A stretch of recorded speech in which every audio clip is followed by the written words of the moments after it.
Ayuda de Dios vamos a considerar el pasaje que tocaba para hoy, que es 1 Corintios capítulo 2. El apóstol Pablo le escribe a esta querida iglesia, donde había él sido utilizado por Dios para poder evangelizar y para poder fundar. Pasado el tiempo, algunas cosas naturalmente van evolucionando, se van moviendo y se van desordenando de lo pautado. Entonces, él tiene que escribir una vez más con algunas recomendaciones.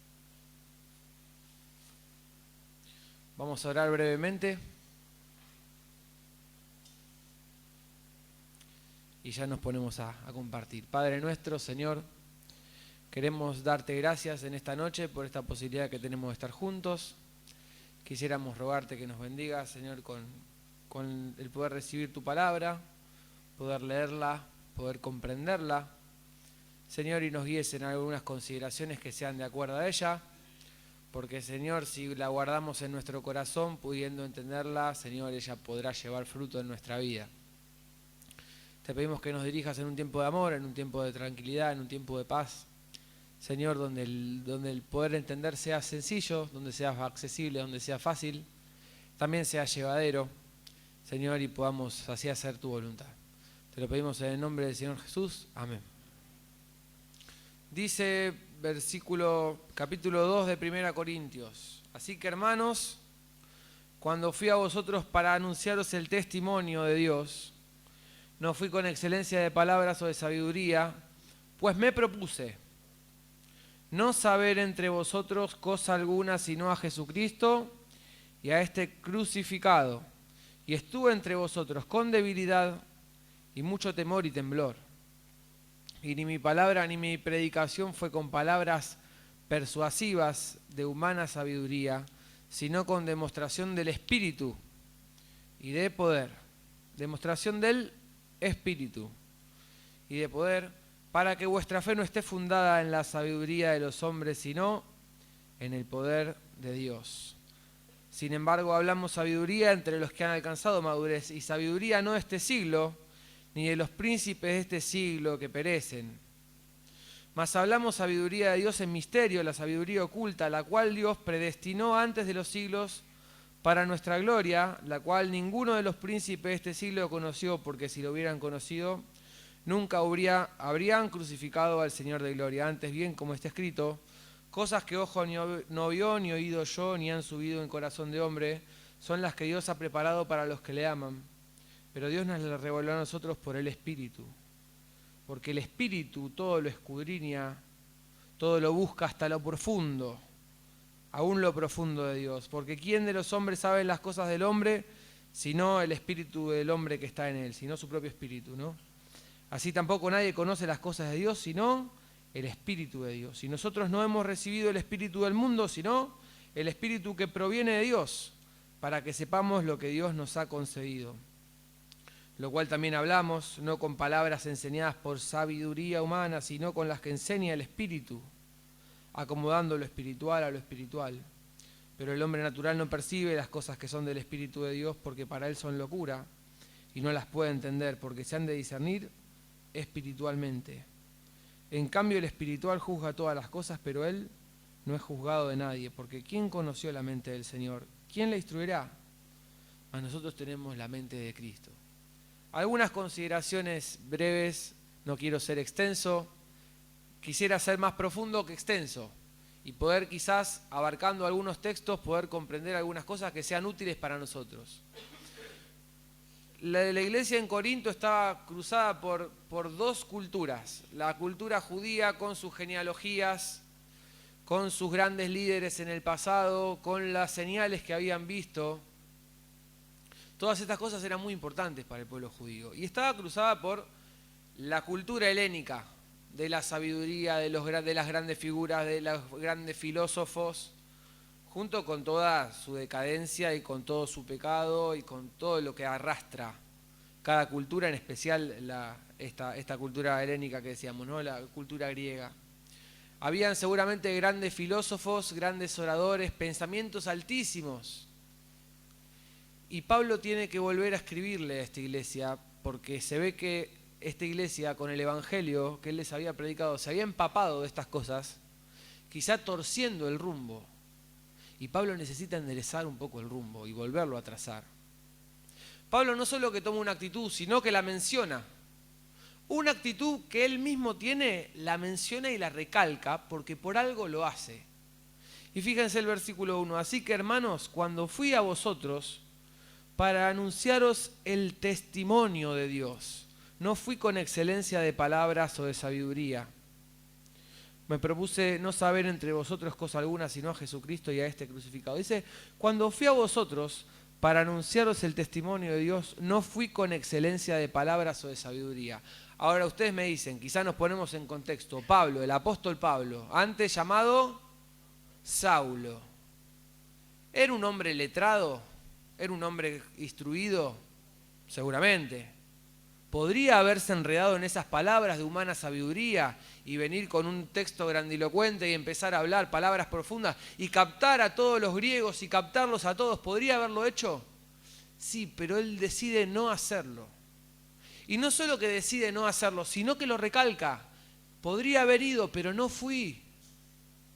Y dice, me propuse una actitud totalmente contrastante, totalmente en contra de esto, totalmente contraria. Me propuse algo, no saber entre vosotros cosa alguna, sino a Jesucristo y a este crucificado. Me propuse no saber otra cosa, me propuse no consustanciarme, no unirme, no meter mi cabeza nada más que a Jesucristo y a este crucificado, y vine a ustedes con palabras simples. Y él viene con esta actitud, él que podría tener un mensaje grandioso y con una gran oratoria y convocar a todos, y dice, no lo hago y les estoy demostrando que no lo hago y por qué no lo hago. Y mi único consustanciarme va a ser con el mensaje de Cristo y este crucificado. Y fíjense que nos pasamos por algo en el versículo 1. Dice, cuando fui a vosotros para anunciaros el testimonio de Dios. Dice que fue a ellos para anunciarles el testimonio de Dios. No dice fui a usted para anunciarles el mensaje, no fui para hacer una predicación, fui a anunciarles un testimonio. De la palabra testimonio se desprende un testigo. Se desprende un testigo. Entonces podemos resumiéndolo todo, que Pablo fue sin un texto grandilocuente, con palabras simples, y les anunció el testimonio de Jesucristo, lo que había visto y oído, sin más y sin ninguna otra cosa que saber a Jesucristo y a este crucificado. Como dice un texto, no todos lo conocen por supuesto, pero sí la mayoría, ¿no? Hechos 1:8, la gran comisión. ¿Cómo dice? Pero recibiréis poder cuando el Espíritu Santo venga sobre vosotros. Vamos a buscar la versión que leemos todos nosotros. Pero recibiréis poder cuando haya venido sobre vosotros el Espíritu Santo y me seréis testigos en Jerusalén, en toda Judea, en Samaria, abarcando crecientemente, ¿no? Y hasta lo último de la tierra. Me seréis oradores, me seréis mensajeros, me seréis conversadores, me seréis stand-uperos, stand-up, acá capto la atención de todos. Me seréis testigos. Ahora, yo te digo, mira, resulta que vamos acá Argerich y Franco en la esquina y hay un choque de autos y justo estábamos parados, Julio y yo estábamos parados en la esquina conversando de los nietos, de todo. Hay un choque de auto, viene la policía y nos agarra a nosotros y nos dice, chicos, jóvenes, ustedes tienen que ser testigos. ¿Qué nos va a preguntar el policía? ¿Qué vieron? ¿Usted se imagina que el policía me pregunte, yo quiero que usted me cuente, usted que estaba ahí, qué le pareció, para usted quién tuvo la culpa? ¿Eso me va a preguntar? No. Toda opinión subjetiva mía, personal. El policía va a decir, está todo bien, pues guardátela para vos. ¿Qué me tenés que contar? Lo que viste. Los hechos. De hecho, si yo le cuento lo que vi y también le cuento mi parecer, él mi parecer lo tiene que sacar del medio. Él tiene que juntar los hechos. Y esta es la palabra, y me seréis testigos. Dicha por el Señor Jesucristo, me seréis testigos. Y Pablo dice, cuando fui a ustedes, les anuncié el testimonio de Dios. No lo hice con palabras grandilocuentes, lo hice con palabras sencillas. Dice, me propuse no saber entre vosotros cosa alguna sino a Jesucristo y a este crucificado. Y estuve entre vosotros con debilidad y mucho temor y temblor. Y ni mi palabra ni mi predicación fue con palabras persuasivas, quiere decir convincentes, con un texto que pudiese convencerte de lo que yo quiero o digo, sino con demostración del Espíritu y de poder, para que vuestra fe no esté fundada en la sabiduría de los hombres, sino en el poder de Dios. Dice, estuve entre vosotros con debilidad y mucho temor y temblor. Bueno, a esto de este mensaje, Cristo y solo Él crucificado, palabras sencillas, este testimonio simplemente es un testimonio. Le vamos a sumar otra cosa. Estuve entre ustedes con debilidad. No es una debilidad física, no es que él estaba enfermo. Muchos dicen que estaba enfermo, pero no entendemos que el texto no se refiere a esto. La debilidad de comprender qué pocos somos. La debilidad de comprender qué poco suficientes somos para entregar este mensaje. Estuve con debilidad. Es como cuando te piden algo hacer que vos sabés que no sos la persona más calificada. Quizás lo haces por ayudar, ¿no? Pero lo haces con unos nervios bárbaros. ¿Por qué? Porque no te sentís confiado, no te sentís suficiente. Y dice, no solo estuve con debilidad, sino que también estuve con temor y temblor delante de lo que voy a decir, delante del compromiso que tengo con lo que voy a decir. No solo la debilidad de saber que no soy suficiente, sino con el temor y el temblor de que estoy hablando las palabras del mismo Dios. Así que seguramente que ellos tenían una imagen de un Pablo superpoderoso, pero Pablo achica toda su imagen a lo que es delante de Cristo. Pero dice, ni mi palabra ni mi predicación fue con palabras persuasivas de humana sabiduría, sino con demostración del Espíritu y de poder. Ahora hay algo glorioso, hay algo magnífico. Las palabras persuasivas nos pueden envolver a todos un tiempo. Podemos decir, bueno, fue convincente, no fue convincente, según que te parezca. Según lo que tengas en tu mente, según lo que tengas en tu corazón, ¿estoy de acuerdo o no estoy de acuerdo? Ahora hay algo que es la demostración del Espíritu y de poder. Hay gente que recibe el testimonio de Cristo y te dice, mirá, en cuanto a tus palabras yo no estoy de acuerdo, estoy de acuerdo, distintas cosas. Hay algo que no se puede negar, que es cuando hay demostración de que algo espiritual estuvo sucediendo en este lugar. Vino una persona y me habló el Evangelio de Jesucristo. Yo me quedé paralizado. Yo estuve de acuerdo, yo no estuve de acuerdo con lo que me dijo, pero estuve seguro que yo sentí que algo espiritual pasó. Algo había en las palabras de ese hombre o algo había en las palabras de esa mujer que me quedé pasmado. Lo conectó todo. Y es que cuando el mensajero se achica y cuando el mensajero se humilla y se rinde en la presencia de Dios, rogándole a Dios, Señor, no soy suficiente para anunciar esto. Señor, ¿cómo yo anunciaría tu palabra? ¿Qué soy yo para anunciar tu palabra? Te pido que obres por tu poder y por tu espíritu. ¿Lo puedas hacer? La palabra de Dios utiliza todo ese lugar que nosotros dejamos de nuestro propio ego, de nuestra propia persona y avanza y corre con poder. Y quizá la persona adhiere a nuestro mensaje, quizá no, pero no puede negar que hubo algo espiritual. No pudo negar que hubo poder. Dice, para que vuestra fe no esté fundada en la sabiduría de los hombres, sino en el poder de Dios. Y la persona va a decir, mirá, yo no creo que él me haya dicho un texto que me recontra convenció, no es que me compró por esto, me compró por lo otro. Yo en ese momento, más allá de lo que dijo, entendí que Dios me estaba hablando y me sentí un pecador y me sentí quebrantado al instante. Y el poder de Dios utiliza su palabra y quebranta. Y la palabra de Dios penetra y conoce lo más profundo y lo revela todo delante del Salvador. Es un ejemplo de evangelismo el que acabábamos de ver. palabras grandilocuentes, textos. Hablemos de valores. Pongámonos a hablar de valores. Pongámonos a hablar de esto, pongámonos a hablar del otro. Es una pérdida de tiempo. Porque lo único que nos está pidiendo Cristo es ser testigos. Que se ponen a los pies del Señor, a los pies de su palabra, que digan, soy poco. Señor, no los voy a convencer yo, es imposible.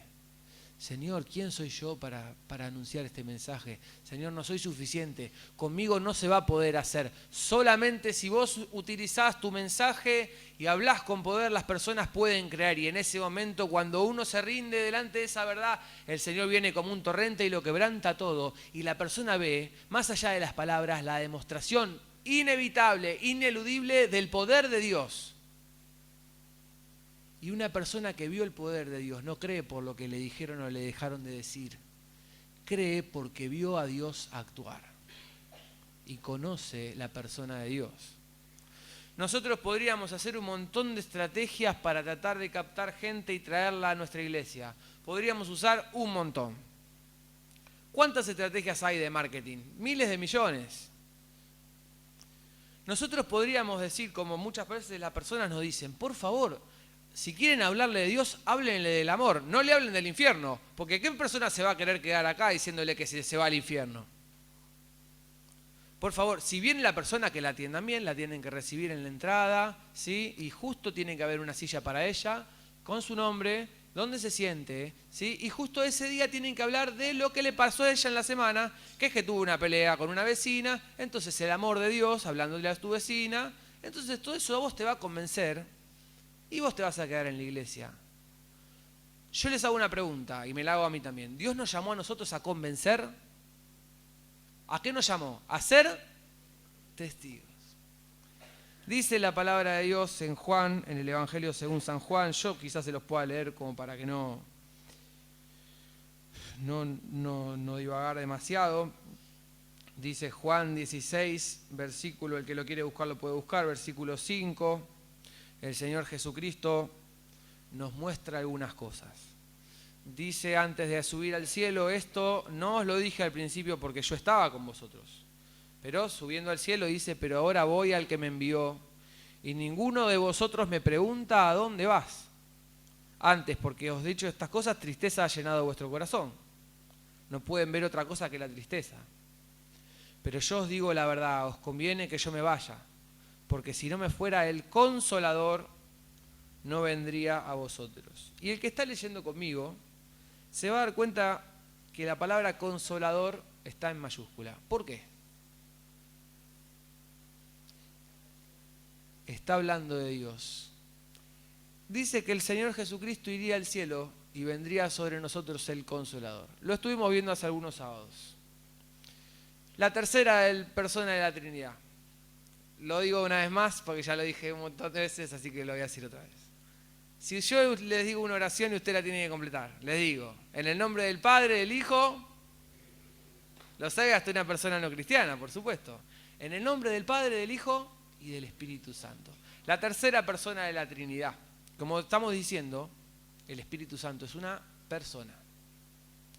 Dios Padre, Dios Hijo, Jesucristo quien murió en la cruz, y Dios, el Espíritu Santo, quien vive dentro nuestro. Quien vive dentro nuestro y está en este mundo actuando. Jesucristo se iría y los creyentes tendríamos el Espíritu Santo dentro nuestro, estando con nosotros para siempre, esta persona. Y esta persona es la encargada de hacer algo muy especial. Dice, el Consolador no vendría a vosotros, mas si me fuere os los enviaré. Y cuando Él venga, ¿qué pasará? Convencerá al mundo de pecado, de justicia y de juicio. De pecado, por cuanto no creen en mí. De justicia, por cuanto voy al Padre y no me veréis más. Y de juicio, por cuanto el príncipe de este mundo ya ha sido juzgado. Lo convencerá de pecado, porque hay personas que están en pecado y no lo saben hasta que les viene la luz. De justicia, por cuanto voy al Padre y no me veréis más. Somos los injustos y el justo murió para llevarnos a Dios. Y dice, y de juicio, por cuanto el príncipe de este mundo ya ha sido juzgado. Nos espera un juicio, está establecido que podamos morir, este hombre y la mujer mueran una vez y después de esto el juicio.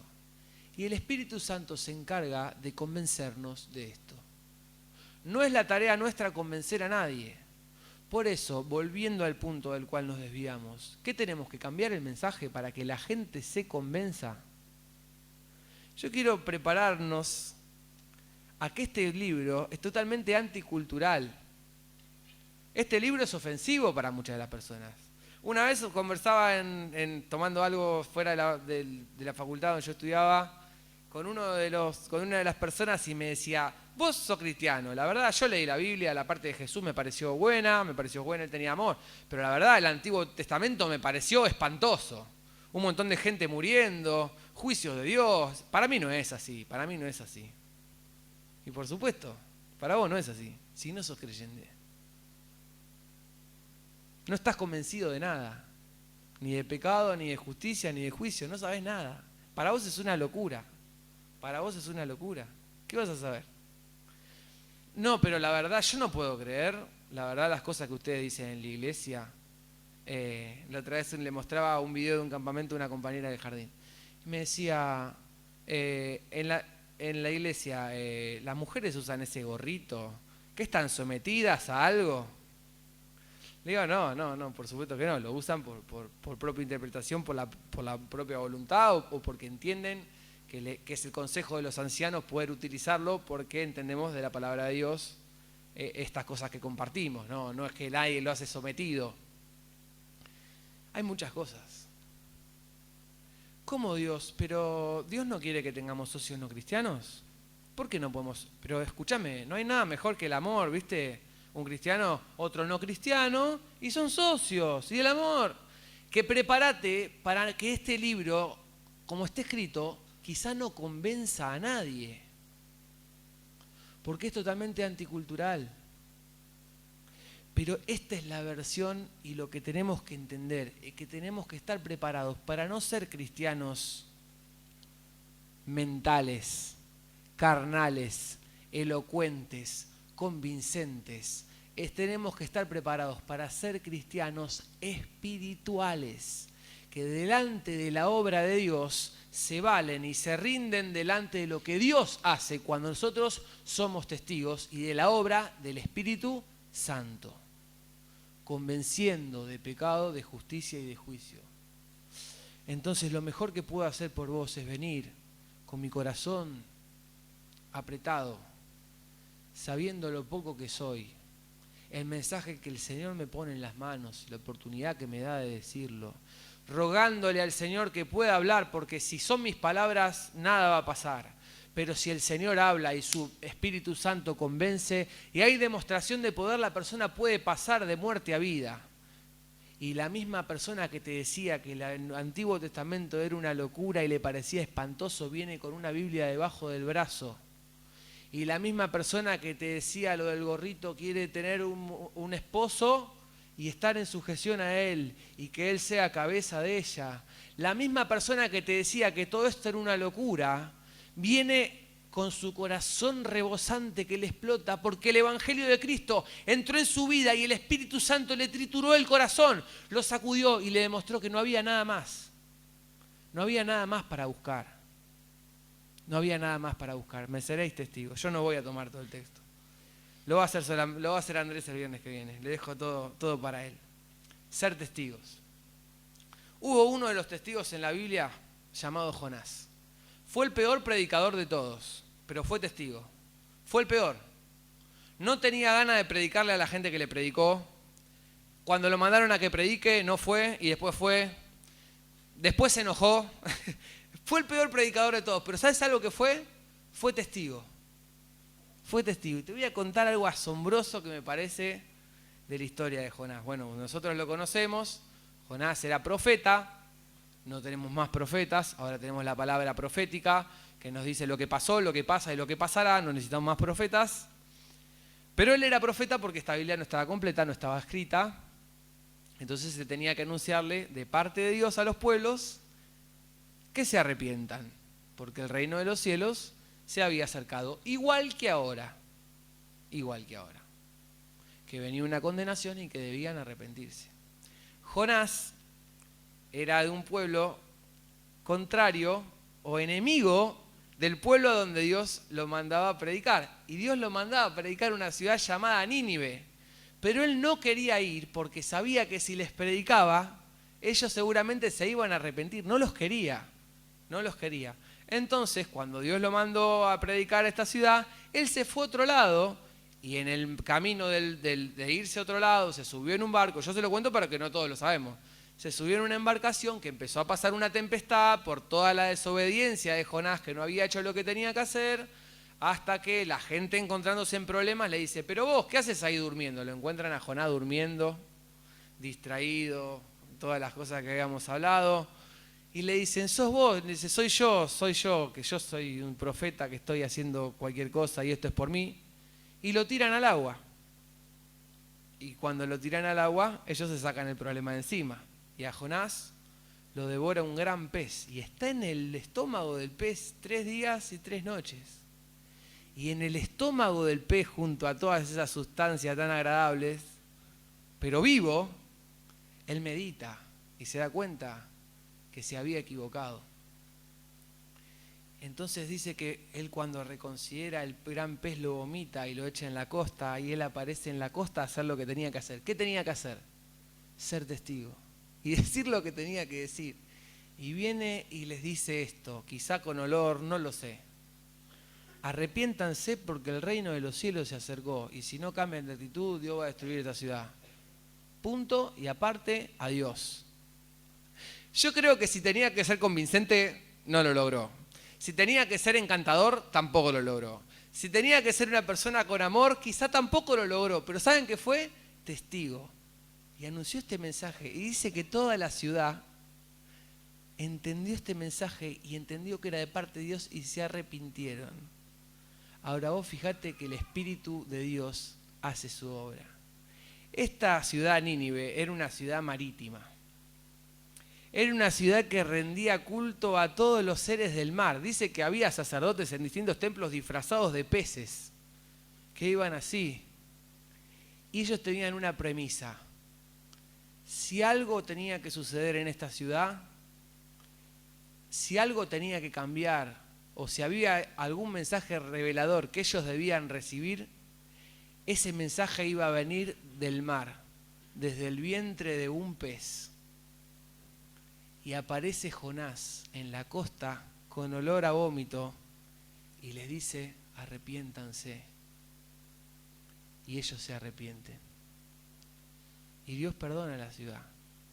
¿Cuánto tuvo que ver Jonás con todo esto? Díganlo. Nada. Toda la obra la hizo Dios. El pueblo en ese momento exacto estaba preparado para recibir un hombre así. ¿Qué tuvo que hacer? Ser testigo. La obra la hace Dios. Te hago la pregunta para cerrar. ¿Vos lo creés? ¿O te da vergüenza predicar la Biblia? Por miedo a que no sea convincente. Por miedo a que ofenda. A la hora de transmitir la Biblia no hay que ser ofensivo en nuestra forma de hablar, pero el mensaje hay que predicarlo como está. Ni el orador más elocuente de los griegos, ni el judío más judío de toda la genealogía podría tener una pizca del poder que tiene el mensaje fiel anunciado de Cristo. Las personas hemos pecado. Cada cual nos apartamos por nuestro camino. Nuestro pecado ofende a Dios y nos aparta de su santidad. Estamos separados, rumbo a una condenación en el infierno. No solo una vida sin Dios en esta tierra, sino en el cielo. Él en el cielo y nosotros en el infierno. Debemos arrepentirnos, abandonar esta vida, pedirle perdón a Dios. Porque Cristo murió para hacer un camino con Él. Creer en Cristo como Salvador, pedir perdón y arrepentirnos es lo que hará que nuestra eternidad pueda cambiar. Cristo va a venir a nuestra vida con su persona haciendo una nueva vida. es la única esperanza. Si vos te pones de rodillas delante del Dios que puede convencer de pecado, proponiéndote ser testigo y que Él obre con su poder, la gente va a creer. Aunque te parezca un mensaje increíble, como decían el otro día, aunque te parezca un mensaje chocante, aunque te parezca un mensaje contra cultura, aunque te parezca lo que la gente no debería escuchar, Dios ya sabe lo que la gente necesita escuchar. ¿Vos creés en esto? ¿Creés en el poder de Dios? Nos invito a lo mismo. ¿Oramos?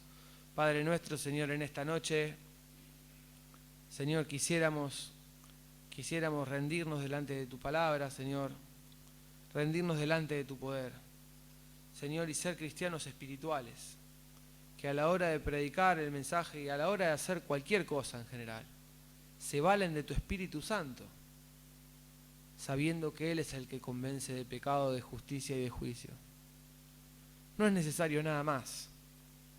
Señor, perdón si nos perdimos detrás de mensajes que pudiesen captar. Perdón si porque creímos que la Biblia no es lo que quiere escuchar esta sociedad, Señor, no es lo que necesita. Perdón si creímos eso, Señor. Perdón si desviamos, Señor, con las mejores intenciones del foco para que la gente entre al salón. Señor, hay una oportunidad de escuchar. Muchas veces perdimos tiempo, Señor. La gente podrá aceptar o rechazar, pero no dejar de recibir, Señor. En cuanto seamos fieles a tu palabra, las palabras del mismo Dios serán predicadas con poder, quebrantando el entendimiento, quebrantando la voluntad. Veremos los milagros, Señor. Veremos los milagros si nos rendimos delante de tu poder. ¿Seremos testigos? Señor, que seamos testigos y que tu poder lo arrase todo en medio de tu testimonio. Te lo rogamos en el nombre del Señor Jesús. Amén.